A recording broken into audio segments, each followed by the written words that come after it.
Հայաստանում հունիսի 7-ին կայանալիք խորհրդարանի ընտրությունը աշխարհաքաղաքական համատեքստ չունի լրագրողների հետ հանդիպմանը հայտարարեց վարչապետը։ Չէր էլ կարող ունենալ պարզ տրամաբանությամբ Հայաստանը որդեգրել է բալանսավորված եւ բալանսավորման քաղաքականություն։ Կա եվրոպական միություն,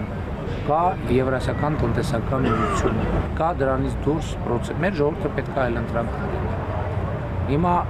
եւ մեր ժողովուրդը պետք է որոշի, հնարավորություն ունենա որոշելու թե որ ռազմավարությունն է իր համար ամենահեռանկարային ու ձեռնտու։ Հայաստանը Ռուսաստանի Դաշնության շահերը վնասելու որևէ մտադրություն ու ցանկություն չունի, վերահաստատեց վարչապետը, նույն էլ Եվրամիության պարագայում։ Ռուսաստան կատարած այցից մեկի ժամանակ մեր գործընկերներից մեկը ասաց հենց հանդիպման ժամանակ ասաց, որ Հայաստանը Եվրամիության հետ համագործակցությամբ վնաս է հասցնում,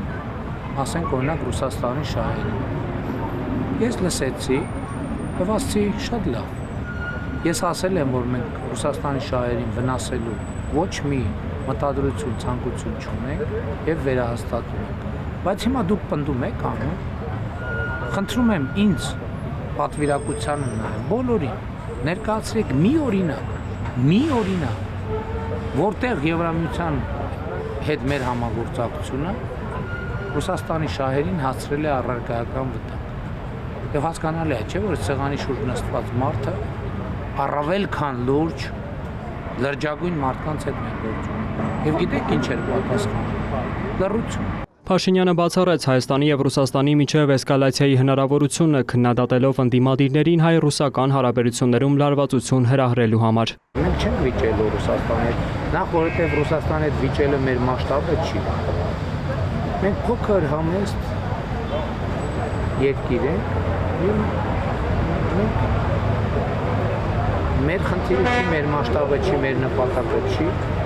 Եվ մյուս կողմից էլ մենք Եվրասիական տնտեսական միության լիարժեք անդամ ենք, եթե եկեք չմոռանանք։ Այսինքն հանդած սադրել ինչ-որ էնորն էլ Քոչարյանը ասել էր, որ ինքը ակնկալում է, որ Ռուսաստանը խնդիրներ ստեղծի, էժան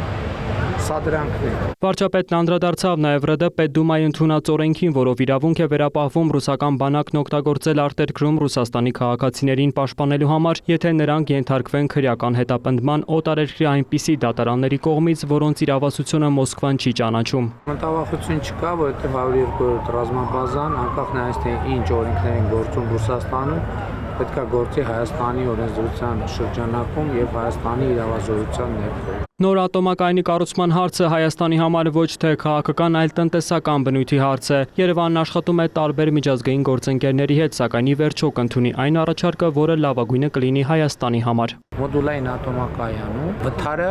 համարվում է տեղային միջադեպ։ Այսինքն ես շատ կոպիտ ասեմ, մոդուլային ատոմականից մի կիլոմետր հեռավորության վրա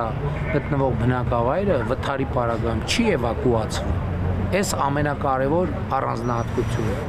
Եվ մենք հիմա Ռուսաստանի հետ էլ ենք աշխատում, Միացյալ Նահանգների հետ էլ ենք աշխատում, Չինաստանի հետ էլ, Կորեայի հետ էլ, Ֆրանսիայի հետ էլ։ Հարցընչեց թրիփի մասին Փաշինյանն ասաց, ամենօրյա աշխատանք իրականացվում, շարունակվում է նաև միջպետական պայմանագրի նախագծի վերջնականացման աշխատանքը։ Հայաստանը ցանկանում է հնարավորինս շուտ ստորագրել այն։ Վարչապետը չբացառեց, որ թրիփի շրջանակում առաջիկայում մեկնարկեն երկաթգծի կայարանների հիմնանորոգման եւ այլ աշխատանքներ։ Երկրի ղեկավարը տեղեկություններ չունի մոտակա օրերին Հայաստան-Թուրքիա սահմանի բացման վերաբերյալ, սակայն շեշտում է, որ շատ կուրախանա, եթե նման բան տեղի ունենա։ Ընդդիմության որոշ շրջանակներ վախի մթնոլորտ են տարածում սահմանների բացման վերաբերյալ, ընդգծեց վարչապետը։ Հարցերի մեծ մասը նախընտրական Հայաստանի մասին էր։ Արագածոտնի մարզում քաղաքացիական պայմանագրի քարոզարշավից հետո մարզի 4 դպրոցի տնօրեն ազատման դիմում է գրել, բայց դրանք դեռ չեն մակագրվել, ընթանում է ծառայողական քննություն։ Ապարան համայնքում դիտորդները արձանագրել էին վարչական ռեսուրսի չարաշահման, դպրոցներում քաղաքական գործունեության արգելքի խախտման եւ քարոզչությանը անչափահասների ներգրավման դեպքեր։ Որպեսզի չստացի, որ մենք պահի տակ, էմոցիայի տակ ինչ-որ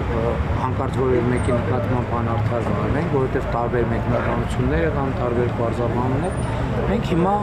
ծառայական քննություն կիրականացնենք եւ այդտեղ որտեղ բարձի, որ ապօրինի հրահանգ ա եղել, միանշանակ ազատվի։ Նիկոլ Փաշինյանն այլևս հնարավոր չի համարում ընտրակաշառքով հարց լուծելը, գոհ է իրավապահ մարմիններից հատկապես, թե ինչպես է հակակոռուպցիոն կոմիտեն պայքարում դրա դեմ։ Ընտրակաշառքով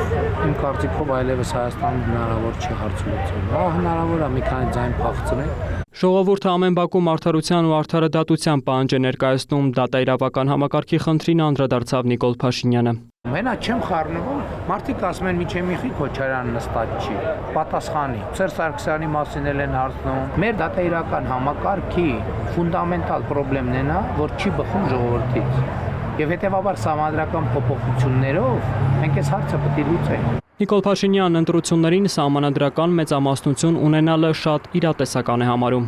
Վոլոդիա Մուշեղյան, Ռաֆիկ Սողոմոնյան, լուրեր։